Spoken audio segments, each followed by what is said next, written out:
Olá, alunos e alunas, bem-vindos novamente. Meu nome é Guilherme Galhardo Antonieto e hoje, dando continuidade aos nossos estudos em ED, vamos estudar o ramo do direito privado. Acredito que, se vocês lembrarem das nossas aulas anteriores, falou-se em direito privado, falou-se em, exatamente, direito romano. Como nós falamos anteriormente, o direito romano é praticamente a base dos institutos privados clássicos e que perpetuam até os dias de hoje.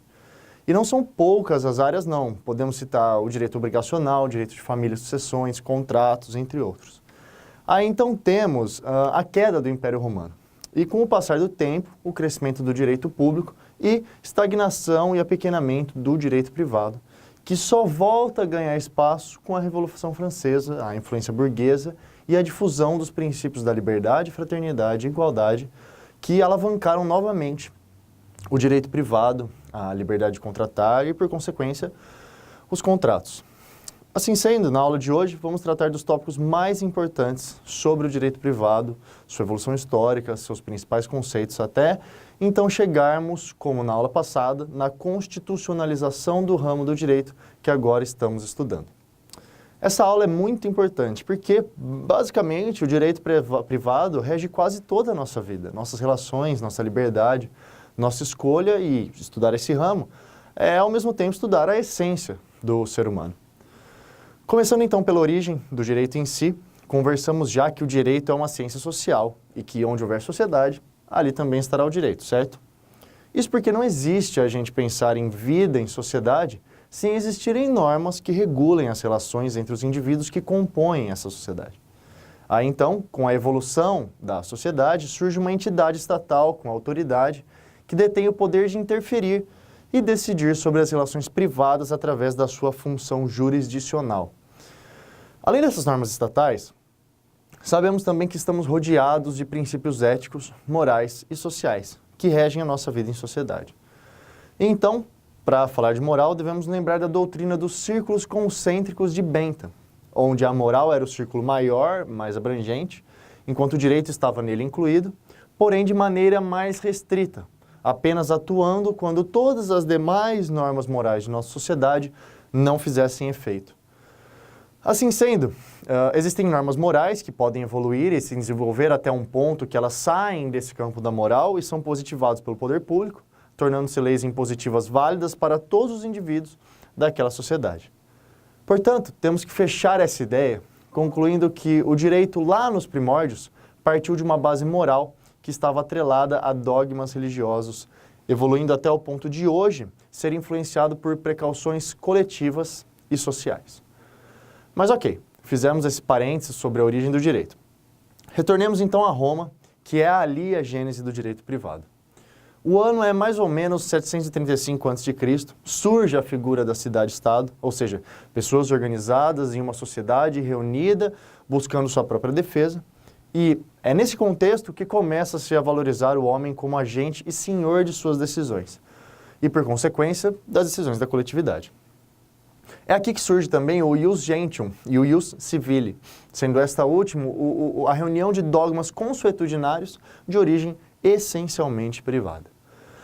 Aí então, com o declínio do Império Romano, o ius gentium perde ainda mais espaço, os costumes passam a ser positivados, transformando-se em lei e é aqui que surge o Império Bizantino, onde foi se preservada a política de utilização do direito como forma de solução de conflitos entre as pessoas e Justiniano, que era o imperador bizantino, contribuiu muito com o desenvolvimento do direito privado ao ordenar que fosse codificado o chamado Corpus Iuris Civilis, dando origem a uma extensa obra constituída por leis, doutrina e jurisprudência e uma compilação de todas as constituições imperiais.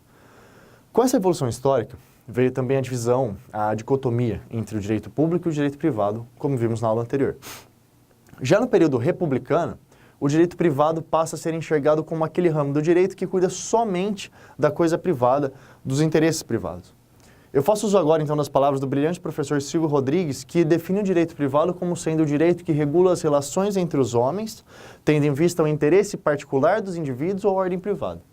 Ela disciplina as relações humanas que surgem no âmbito familiar, as obrigações que se estabelecem de indivíduo para indivíduo, seja oriundas do contrato, seja oriundas de direito ou da lei, os direitos reais sobre as coisas alheias, tais como a enfiteus, usufrutos, servidões, etc., e ainda as questões que se ligam à transmissão da propriedade causa-mortes.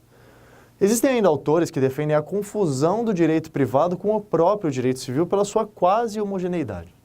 Isso porque, pessoal, se vocês pararem para pensar, o direito privado basicamente regula todo o âmbito privado do indivíduo, do seu nascimento até sua morte. Ou seja, o nascimento, a capacidade civil, as obrigações e contratos que a pessoa celebra, as consequências disso tudo, as transmissões e aquisições de bens móveis e imóveis, o casamento, o divórcio e, por fim, a morte e a transmissão do patrimônio. O contrato é um dos, se não o mais, importante instituto do direito privado. Isso porque ele é a chamada forma democrática de criação jurídica. Ou seja, diferentemente do poder público, onde as normas são cogentes, impostas, aqui no direito privado o indivíduo, democraticamente, por sua vontade, cria, estabelece relações, obrigações, direitos e deveres jurídicos.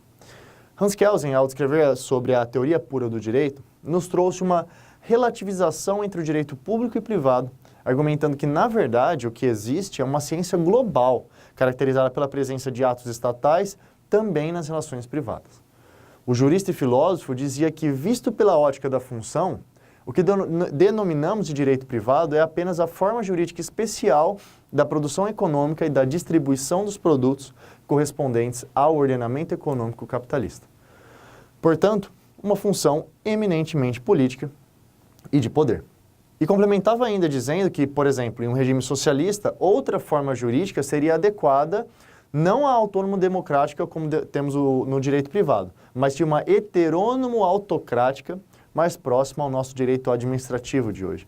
De qualquer forma, como vimos na aula passada, até os dias de hoje os doutrinadores não conseguiram estabelecer uma completa separação e distinção entre o direito público e o direito privado, havendo inclusive muitos pontos em que ambos se tocam, se encontram. Continuando então a nossa análise histórica do direito privado, lá nos séculos XVII e XVIII, as legislações de cunho civilista dos países da França, Áustria e Alemanha deram um grande espaço aos institutos de propriedade privada e do livre-arbítrio ao contratar. É nesse momento, como já conversamos, que o Instituto dos Contratos ganha enorme relevância, sendo que os filósofos do século XVIII defendiam os direitos dos indivíduos não só contra o Estado, mas também em face de qualquer um que pudesse diminuir a liberdade individual. Essa é a mesma inspiração que encontramos nas obras de Rousseau e Hobbes, como vimos também na aula passada, e também na de Immanuel Kant, que afirmava que a vontade individual é a força única de toda obrigação jurídica. Mais à frente, no século XIX, mesmo com o desenvolvimento do mundo jurídico como um todo, a ideia de contrato manteve-se quase que inalterada, ou seja, sempre observado sob uma ótica individualista, regida pelo princípio da liberdade de contratar. Isso porque o ato de contratar sempre foi visto como uma faculdade de pactuar com quem quer que seja, consensualmente, sobre um objeto e que, após realizado, sua força passa a ser obrigatória entre as partes envolvidas. É nesse contexto histórico que encontramos a proibição do Estado intervir para resolver conflitos contratuais, mesmo quando esse estava viciado, sob o raciocínio de que se a parte previamente conhecia, das condições, ela assumiu essas condições e, portanto, deve cumpri-las. Os efeitos do contrato só eram limitados em relação a terceiros, pois como esses não integraram a relação contratual e não manifestaram sua vontade nessa relação, limitavam-se os efeitos do contrato. Porém, com o passar do tempo, a liberdade de contratar foi diminuída, mas sem perder relevância e importância, passando então os interesses da sociedade a serem levados em consideração na análise dos contratos. É nesse momento histórico que surge a ideia de que a desigualdade econômica deve ser equilibrada pelo Estado através de fiscalização ou até mesmo exercendo a atividade jurisdicional. Hoje em dia, como sabemos, o direito privado sofre grande influência do direito público, a evolução social, a globalização, a dinâmica das relações sociais exigem uma rápida mutação e adaptação daquele direito. Assim sendo, com as alterações das relações sociais tão rápidas, rápida também deve ser a resposta e mutação do direito, se necessário. Isso porque os mecanismos de controle e de oferecimento de garantias tornam-se indispensáveis nesse contexto. E em um Estado democrático de direito, é função do Estado garanti-las, através da inclusão dos conceitos sociais e públicos na aplicação do direito privado, bem como a releitura de seus institutos sob a ótica da Constituição Federal. Isso é resultado de uma diminuição do individualismo e uma valorização de valores econômicos e sociais como integrantes da norma jurídica. Nesse sentido, podemos citar, por exemplo, o conceito de função social do contrato, a vinculação dos direitos relativizados através de preceitos éticos e sociais e a diminuição do formalismo em relação a seus dogmas iniciais. Assim sendo, o Estado passa a não aceitar mais a contaminação e o controle total da vontade do particular em várias áreas, passando a realizar ingerência estatal, por exemplo, na política econômica, proibindo cartéis, entre outras atividades que possam alterar o mercado em si. Ou seja, justificando-se essa intervenção sempre que fatores exógenos rompam o equilíbrio e desnivelem a situação das partes envolvidas. Portanto, o direito privado moderno é sim ainda sinônimo de liberdade contratual, mas vista com parcimônia, pois hoje o Estado pode e deve intervir nas relações contratuais quando houver um desnivelamento entre as partes, como é o caso de relações de consumo, por exemplo. A moral e a ética, então, passam a ter grande destaque nas relações privadas, surgindo então os conceitos de boa-fé objetiva e boa-fé subjetiva, que podem ser resumidas em lealdade ao contratar, elaborar e executar um contrato, e que, mesmo sendo características que deveriam estar presentes no âmago da sociedade, o legislador resolveu por bem positivá-las em nosso Código Civil, aparecendo essa expressão nada menos do que 55 vezes. Surgem os contratos de adesão e de tipo, através da massificação da atuação empresarial e da crescente demanda. Suas características são a padronização, unicidade e imposição, ou seja, limitações à autonomia e à liberdade da parte mais desfavorecida. Por fim, podemos citar alguns contratos que sofrem e sofreram grande intervenção estatal, como contrato de seguro, contrato de adesão, locação de prédios residenciais urbanos, contratos bancários, entre outros, relativizando-se princípios antes inabaláveis e intocáveis do direito privado, como a autonomia de contratar, valorizando-se então a boa-fé, a função social do contrato, também sempre tendo em vista a possível situação de hipossuficiência de alguma das partes envolvidas. Assim, com a Constituição Federal de 1988, a atuação estatal ganhou nova roupagem e ainda mais importância, sendo que essa influência do direito público no direito privado deu origem ao que a doutrina chama de constitucionalização do direito civil, ou então publicização do direito privado. Mas o que seria isso? É a releitura do Código Civil à luz da Constituição Federal, buscando-se a unidade do sistema, reinterpretando-se institutos que antes eram essencialmente vistos sob a ótica exclusiva do direito privado, como os contratos. Existem 3 princípios básicos do direito civil constitucional: o princípio da dignidade da pessoa humana, o da solidariedade social e o princípio da igualdade, propondo-se uma eficácia horizontal dos direitos fundamentais. Porém, pessoal, não confundam. Esse fato não extirpa o caráter privado dos institutos. Ele apenas influencia a aplicação das normas privadas visando a prevalência do bem coletivo e do interesse social. A propriedade, por exemplo, é um instituto eminentemente privado e que, com a Constituição Federal de 88, sofre grande influência do direito público, havendo previsões no sentido de que aquela propriedade que não estiver em pleno exercício de sua função social, ou seja, produção de riqueza e sustento, está apta a ser redistribuída àqueles que assim o façam. Vejamos o que diz, por exemplo, o artigo 243 da Carta Magna. As propriedades rurais e urbanas de qualquer região do país onde forem localizados culturas ilegais de plantas psicotrópicas ou a exploração de trabalho escravo na forma da lei serão expropriadas e destinadas à reforma agrária e a programas de habitação popular, sem qualquer indenização ao proprietário e sem prejuízo de outras sanções previstas em lei, observado no que couber o disposto no artigo 5º. O direito de família, por sua vez, é um outro bom exemplo da constitucionalização do direito civil, onde o poder familiar passa a ser exercido em igualdade por ambos os cônjuges, onde já é permitido o casamento entre pessoas do mesmo sexo, bem como a proibição da discriminação entre filhos havidos fora ou dentro do casamento. Portanto, no embate entre princípios do direito privado e normas constitucionais, a publicização do direito privado tende a valorizar a manutenção do fim social e do interesse da coletividade. Heraldo de Oliveira Silva nos ensina que, nesse contexto, se faz necessária uma interpretação sistemática e harmônica da regra constitucional e dos preceitos de direito privado, formando uma via de mão dupla em que o direito privado deve ser interpretado levando em conta os princípios e preceitos constitucionais e os institutos próprios do direito civil recebem uma nova perspectiva diante da atual ordem social que permeia o ordenamento jurídico, que deve ser compreendida em conjunto com a ordem pública.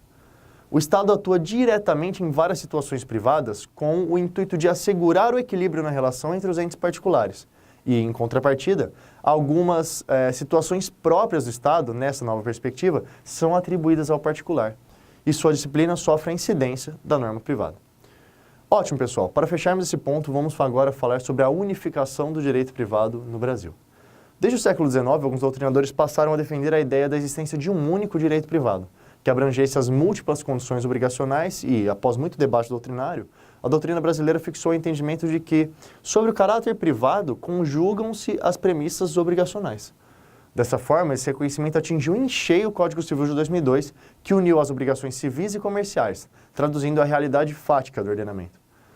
Porém, não é correto se dizer que o que ocorre atualmente é a unificação total do direito privado, mas apenas a união de conceitos únicos oriundos de ramos diversos, ou seja, no caso do Código Civil, conceitos de direito civil e comercial em torno do termo obrigação. Vamos então tratar rapidamente dos ramos do direito privado. Basicamente, o direito privado se divide em 2 ramos principais ou até 3 divisões, dependendo da linha doutrinária adotada. Começando, obviamente, pelo direito civil, que não é prepotência dizer ser o ramo mais importante do direito privado, disciplinando as relações entre particulares. O Código Civil divide-se em parte geral e especial. A parte geral é composta pelos assuntos das pessoas naturais e jurídicas, do domicílio civil, dos bens, dos atos jurídicos, dos fatos jurídicos, dos atos ilícitos e da prescrição. Já a parte especial é composta pelo direito da família, direito das sucessões, direitos reais, direito das obrigações e o direito empresarial. A fonte principal é a lei. As secundárias são a doutrina, a jurisprudência e, em caso de omissão legislativa, a analogia, os costumes e princípios gerais do direito. O ramo do direito comercial ou direito mercantil, por sua vez, difere-se do direito empresarial, que, com o advento do Código Civil, passou a ser o seu ramo primário, sendo que só será aplicado o direito comercial em caso de respeito aos preceitos da formalidade e constituição daquele. A sua origem nos remete à vinda da família real e à abertura dos portos do Brasil, com o consequente incremento das relações mercantis. Rui Ribeiro Magalhães define muito bem o que são essas relações mercantis, ao dizer que elas abrangem as atividades relacionadas com a prática do comércio, que visem o lucro e a circulação de riquezas, tais como a industrial, securitária, bancária, mercantil, marítima, aérea, etc. Abrange ainda o registro do comércio, as sociedades comerciais, títulos de créditos, falência e concordata, contratos mercantis, etc. Consideram-se comerciantes as pessoas que praticam os atos de comércio com a habitualidade e fazem disso uma profissão. É importante lembrar que hoje está em trâmite no Congresso a aprovação de um novo Código Comercial, sendo que o projeto de lei do Senado, o PLS 487/2013, disciplina a organização e a exploração de empresas nas áreas de direito societário, contratual, cambial e comercial marítimo. Esse ramo do direito tem como fontes os usos e costumes da prática comercial, a lei, a analogia com princípios mercantis, a jurisprudência, a doutrina e o direito civil. Por fim, temos o direito do trabalho. Eu já adianto para vocês, antes de continuar, que essa divisão é polêmica. Embora se aceite a posição da ampla maioria no sentido de natureza privada do direito do trabalho, é válido o apontamento das correntes que se formaram na discussão do tema. São elas: teoria do direito público, que preponderam que nas relações de trabalho a livre manifestação da vontade das partes é substituída pela do Estado, que intervém na relação jurídica entre empregador e empregado por meio de leis imperativas e irrenunciáveis. A teoria do direito social, segundo o qual o interesse coletivo da sociedade prevalece sobre o privado, perfazendo-se o ordenamento trabalhista com a finalidade de se proteger o empregado socialmente mais fraco, predominando, portanto, o interesse social. A teoria do direito privado, que estabelece que a raiz do direito do trabalho encontra-se no direito civil, nas locações de serviço. Entende-se os defensores dessa teoria que, embora existam normas cogentes sobre a matéria, estas não afastam a natureza privada da relação jurídica. Haja vista que os contratantes, empregador e empregado, são livres para estipular as regras de seu pacto de emprego, restando claro que a maioria das normas da CLT são de natureza privada. Tem a teoria, por fim, a teoria do direito misto, que entende que, na verdade, o direito do trabalho é um complexo de normas públicas e privadas. De qualquer forma, é válido ressaltar que foi a evolução da conscientização do legislador sobre a importância da valorização do trabalho e sobre quão necessária era a sua regulação que deu origem a esse ramo do direito. Antes da CLT, o Código Civil de 1916 tratava de maneira muito rasa o tema no tópico da alocação de serviço, deixando então para as partes acordarem sobre as condições de trabalho entre si, sob o prudente arbítrio dos particulares contratantes. As fontes do direito do trabalho são a lei, os contratos coletivos de trabalho, jurisprudência, analogia, princípios gerais do direito, usos e costumes, direito comparado e comum. Finalizando a nossa aula então, pessoal, eu quero aprofundar só mais um pouquinho com vocês o tema do direito civil constitucional. Bom, lembra lá dos ensinamentos do Kelsey? Então, segundo a hierarquia das normas adotadas em nosso ordenamento jurídico, a CF está lá no topo da pirâmide, certo? E como já falamos hoje, a sociedade evoluiu no sentido de se superar a ideia extremamente privatista de que o Estado não deveria nunca intervir nas relações particulares, muito em respeito aos antigos regimes absolutistas. Evoluir, então, no sentido de se dar maior importância à ótica social, à coletividade, ao interesse social, às consequências para a sociedade advinda de relações estritamente particulares, relendo-se institutos essencialmente privados à luz da Constituição Federal, para se enxergar neles o seu viés social de interesse da coletividade como nunca antes enxergado. A sua origem nos remonta à doutrina italiana de Pietro Perlinghieri, que no início da sua obra prega que a Constituição funda-se o ordenamento jurídico, pois é o conjunto de valores, de bens, de interesses que o ordenamento jurídico considera e privilegia, e mesmo a sua hierarquia traduzem o tipo de ordenamento com o qual se opera. Não existe em abstrato ordenamento jurídico, mas existem ordenamentos jurídicos, cada um dos quais caracterizado por uma filosofia de vida, isto é, por valores e por princípios fundamentais que constituem a sua estrutura qualificadora. A importância do direito civil constitucional hoje é reconhecida por praticamente toda a doutrina. Isso porque o direito é um sistema lógico de normas, valores e princípios que regem a vida social. E nesse sentido, o direito civil constitucional está baseado na visão unitária do ordenamento jurídico, visando trazer segurança jurídica e tratamento isonômico em busca do bem-estar social. O direito civil constitucional tem contribuído para a evolução do direito privado como um todo, trazendo um diálogo riquíssimo entre os juristas de diversas áreas. E por fim, lembrando de novo os 3 princípios do direito civil constitucional que falei, conforme as lições de Gustavo Tepedino, o primeiro deles é a dignidade da pessoa humana, considerado um super princípio ou princípio dos princípios. Nesse sentido, a pessoa passa a ser vista como um fim e não como um meio. A pessoa passa a ser mais importante que o seu patrimônio, sendo interpretado como direito ao reconhecimento como pessoa do direito. O segundo princípio é o da solidariedade social, da erradicação da pobreza, estando previsto no artigo 170 da CF, dizendo que a ordem econômica, fundada na valorização do trabalho humano e na livre iniciativa, tem por fim assegurar a todos a existência digna, conforme os ditames da justiça social. E por fim, o princípio da isonomia ou igualdade lato sensu, sendo encontrado na CF com os ditames de que todos são iguais perante a lei, sem distinção de qualquer natureza, garantindo-se aos brasileiros e aos estrangeiros residentes no país a inviolabilidade do direito à vida, liberdade, igualdade, segurança e a propriedade. Assim, vê-se que esse relativamente novo ramo do direito é importantíssimo para a concretização do Estado democrático de direito e que ainda terá muito a acrescentar aos debates políticos na contemporaneidade, já sendo muito aceito pela doutrina e jurisprudência. Por hoje é só, pessoal. Quaisquer dúvidas estou à disposição nas minhas redes sociais. Um grande abraço, até a próxima. Tchau.